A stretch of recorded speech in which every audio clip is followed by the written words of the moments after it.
OK, imaginez des robots là, qui font la guerre. Puis là, pas comme dans Star Wars, ça c'est un film. Je vous parle de l'Ukraine, Karima, peut-être du Moyen-Orient. On sait, il y a un conflit Israël.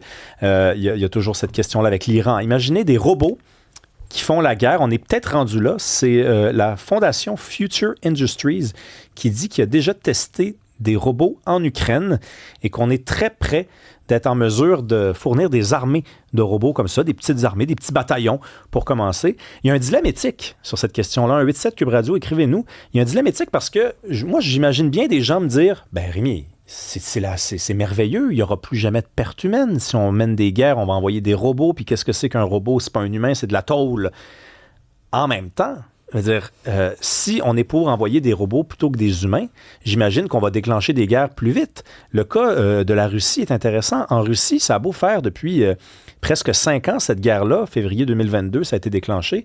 Il n'y a toujours pas eu de conscription qui a passé. Et il y a des sondages qui sont menés en Russie. Le peuple n'est pas derrière une loi de la conscription. Donc, qu'est-ce qu'on fait en Russie? Bien, on utilise des mercenaires, des soldats qui étaient déjà dans l'armée. Mais s'il y avait des robots, eh bien là, le conflit pourrait prendre une ampleur supplémentaire. Il y a le Pakistan et l'Inde, peut-être que ça irait plus vite de déclencher les hostilités. Il y a des arguments des deux côtés, là. Non, mais il y a des règles quand même de la guerre. On pourra en parler probablement avec notre prochain invité, mais tu sais, t'as quand même des règles internationales aussi, là. Et l'autre aspect, je suis d'accord, il y a vraiment un enjeu éthique. Moi, je pense qu'il faut quand même se dire une affaire, là. Il n'y a aucune guerre propre.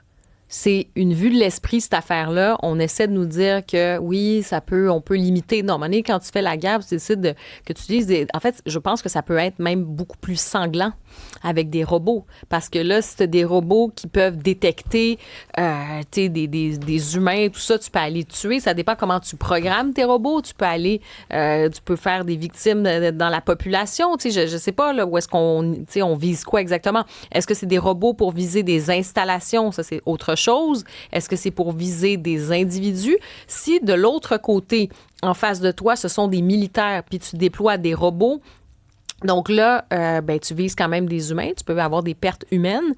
Si c'est pour des installations, est-ce que ça pourrait passer un peu plus? Tu vois un peu, on le fait déjà avec la distance, quand on va larguer des bombes. Tu sais, on dit non, on a ciblé. On a avec même l'intelligence artificielle ou les données, avec des caméras, tout ça, on peut voir les données satellites. On va aller cibler des installations. Il y a quand même souvent des pertes humaines qui sont associées, malgré tout, ce qu'on appelle les effets collatéraux de la guerre. On a cette image que là, c'est plus propre. C'est juste ce qui se passe en Iran, hein. Parce que ça fait partie quand même de ces arguments de dire on ne va pas déployer des forces comme autrefois. Donald Trump ne veut pas déployer tous les Américains. Puis rappelle-toi quand il y avait eu des soldats, ces pilotes qui s'étaient retrouvés là, perdus. Je te souviens-tu de cette affaire-là? Et là, c'était la course contre la montre en disant est-ce qu'il va y avoir une capture de ce pilote qui était perdu? Et imaginez, il va être torturé, ça va être la prise de guerre. Donc là, tu te dis, OK, on pourrait envoyer des robots, mais j'ai l'impression quand même, comme tu dis, on touche sur quelque chose d'éthique. À un moment donné, c'est quoi les règles de la guerre à ce moment-là?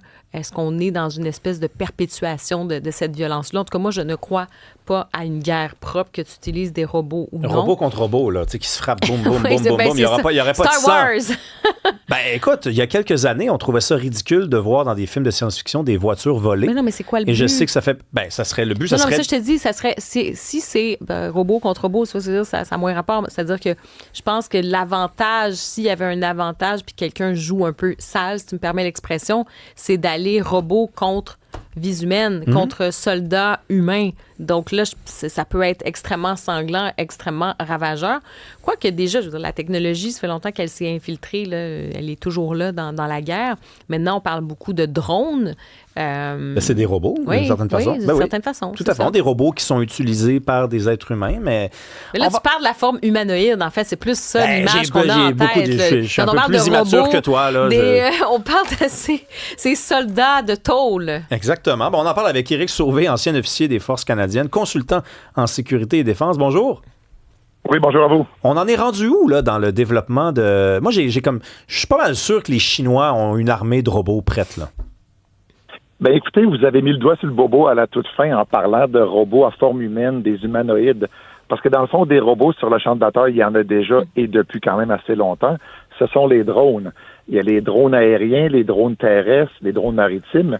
Fait intéressant, l'Ukraine a récemment procédé à un véritable débarquement avec des drones maritimes qui ont débarqué des drones terrestres sur une plage. Fait qu'imaginez le débarquement de Normandie, mais contrôlé à distance avec des télécommandes, dans le fond.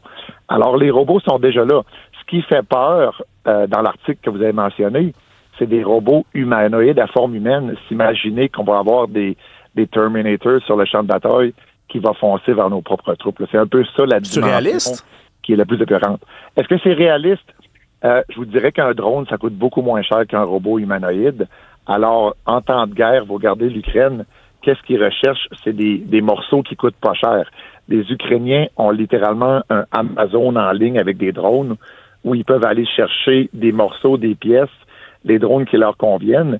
Et encore plus intéressant, c'est que les commandants ukrainiens peuvent ramasser des points pour les kills. Donc, qu'est-ce qu'ils vont abattre? Est-ce qu'ils ont abattu des chars, des installations, des humains? Et plus ils ont de points, plus ils peuvent aller chercher de drones sur ces sites-là. Mm-hmm. Et mais si on pense là, justement aux fameuses règles de la guerre, moi j'avais l'impression que on parlait d'un point de vue éthique, là, mais que c'était interdit. Est-ce qu'il y a des lois ou enfin il n'y a pas des préceptes qui nous interdiraient d'utiliser des humanoïdes, des robots humanoïdes? Les règles de la guerre ont été écrites avant les drones, avant les robots humanoïdes. Les règles s'appliquent toujours, c'est-à-dire de ne pas causer une souffrance inutile, de ne pas cibler des installations civiles. Mais encore une fois, quand on parle d'armes autonomes létales, c'est-à-dire qu'ils sont létales, ils prennent des décisions elles-mêmes, il y a différents modes où ce qu'on peut les utiliser. On peut soit avoir un humain qui autorise le tir, c'est-à-dire que l'arme fait l'acquisition de cible, on autorise le tir. On peut aussi avoir un humain qui fait seulement qu'approuver, c'est-à-dire que l'arme te dit « je suis prêt à engager, veux-tu approuver ?» Ou on peut les avoir en mode maintenant complètement autonome, c'est-à-dire que l'arme trouve une cible elle-même, l'engage elle-même, mais après ça, il faut rendre des comptes. Après ça, il faut dire pourquoi est-ce que vous avez tiré sur cette cible-là, c'est quoi les règles d'engagement qui étaient rentrées. Puis un robot n'a pas le même problème éthique qu'un humain à faire cette chose-là. Ouais, non, il y a Diane qui nous écrit: en Chine, les robots humanoïdes font du MMA.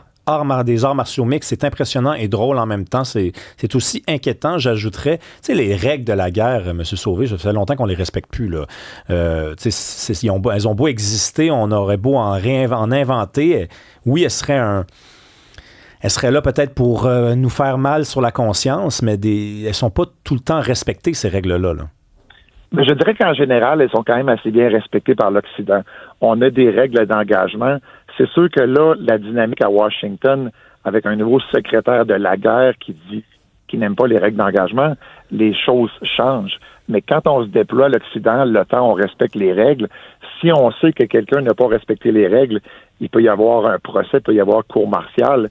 Évidemment, en temps de guerre, vous l'avez mentionné, c'est pas propre. Il y a beaucoup de zones grises. Les cas vont être étudiés, mais les règles d'engagement s'appliquent. Les règles d'engagement, c'est pas l'avocat qui les donne aux troupes, c'est le commandant qui les donne aux troupes. C'est-à-dire que l'avocat les écrit avec l'état-major, mais c'est le commandant qui est responsable des règles d'engagement. C'est lui qui les donne à ses troupes, c'est lui qui s'assure qu'ils sont respectés. Mm-hmm. Mais vous, concrètement, est-ce que vous y croyez à ces champs de bataille avec des robots humanoïdes, peut-être dans un avenir rapproché? Ce que je vois dans un avenir rapproché, c'est beaucoup plus de drones aériens, terrestres, maritimes. L'aspect humanoïde, selon moi, ça va rester un peu marginal pendant un certain temps, seulement dû au fait que ça coûte très cher, que c'est une technologie avancée. Et je ne vois pas la différence vraiment entre un humanoïde et, mettons, une mitrailleuse de calibre .50 sur des chenilles ou sur des roues, comprenez-vous? L'effet en tant que planificateur est le même.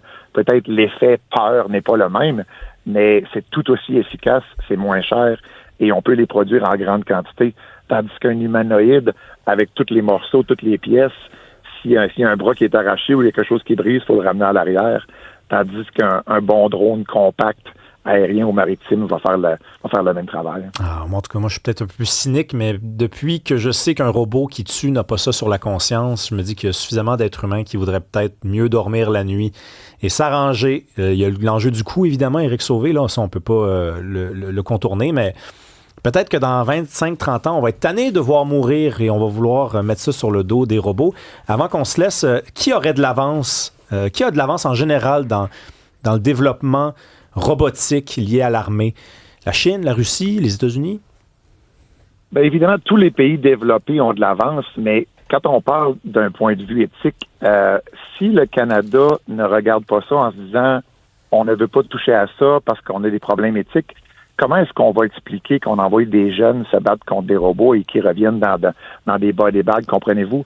Je ne suis pas pour les robots, pour les armes létales autonomes, mais je ne suis pas non plus pour envoyer des jeunes contre des armes autonomes qui prennent des décisions elles-mêmes, qui peuvent te tirer à 4 km sans même que tu les aies aperçus, comprenez-vous?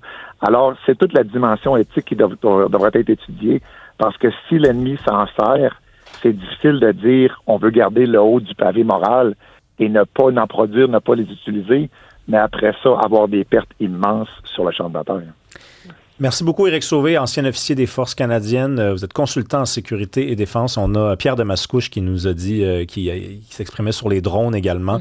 Le commentaire vient de disparaître. Nous avons intérêt à nous moderniser au plus sacrant. Ben, c'est effectivement, si on est pour faire la guerre avec du monde qui n'ont pas ces enjeux-là, ben, on va la perdre, la guerre. Merci beaucoup d'être venu nous